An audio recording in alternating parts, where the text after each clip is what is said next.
Hi friends, how are you? In this video we are going to learn about the clinical coloration. Sites where arterial pulse can be palpated or felt in the lower limb. Sites where arterial pulse can be palpated or felt in the lower limb. First one, femoral pulse. Femoral pulse can be felt at the mid-inguinal point, that is the point midway to anterior superior iliac spine and pubic symphysis. Femoral pulse can be felt at the mid-inguinal point, the point midway to anterior superior iliac spine and pubic symphysis. Clear? Next, popliteal pulse. Popliteal pulse can be felt behind the knee, deep in the popliteal fossa with knee flexed. Popliteal pulse can be felt behind the knee. That means back to the knee, deep in the popliteal fossa. Behind the knee, deep to the popliteal fossa with flexed knee. Okay. Next, posterior tibial pulse. Posterior tibial pulse can be felt behind the medial malleolus, midway between it and tendocalcaneus. Once again, posterior tibial pulse.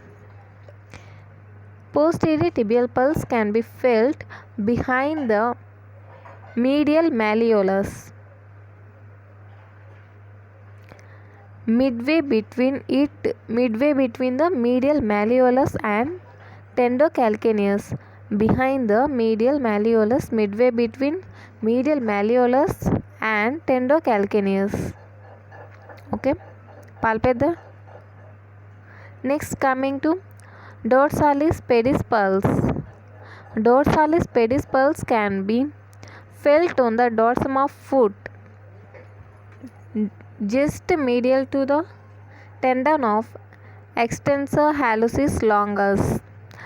Dorsalis pedis pulse can be felt on the dorsum of foot, just medial to the tendon of extensor hallucis longus. Longus here, extensor hallucis longus. Okay.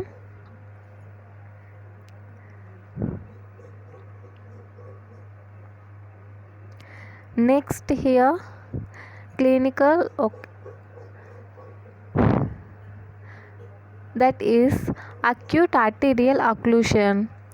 It is mostly occurred by embolism or thrombosis. It usually occurs in the femoral artery, where it gives off profunda femoris artery. The clinical features include 5 P's, that is pain, paresthesia, pallor, paralysis and pulselessness. Acute arterial occlusion. Acute arterial occlusion. It is mostly caused by embolism or thrombosis. Embolism or thrombosis. It usually occurs in the femoral artery. Usually occurs in femoral artery, where it gives off the profunda femoris artery. Where it gives off profunda femoris artery. The clinical features are, remember, like 5 P's. Okay. First, pain. Second, paresthesia. Third, pallor. Fourth, paralysis. And fifth, pulselessness. Pulselessness. These are the 5 P's. Acute arterial occlusion. Next, coming to chronic arterial occlusion disease. Chronic. Now we are talking about, just before we are talking about acute, now we are going to talking about the chronic. Okay, chronic arterial occlusive disease. It is mostly caused by atherosclerosis. It commonly involves femoral or popliteal artery, 50% of cases. However, in the diabetic patients, it may also involve anterior tibial, posterior tibial and peroneal arteries. Clinically, it represents as intermittent claudication, that is, profound leg pain in the leg on walking for some distance, which is relieved by taking rest for 5 to 10 minutes and recovers on walking again for the same distance.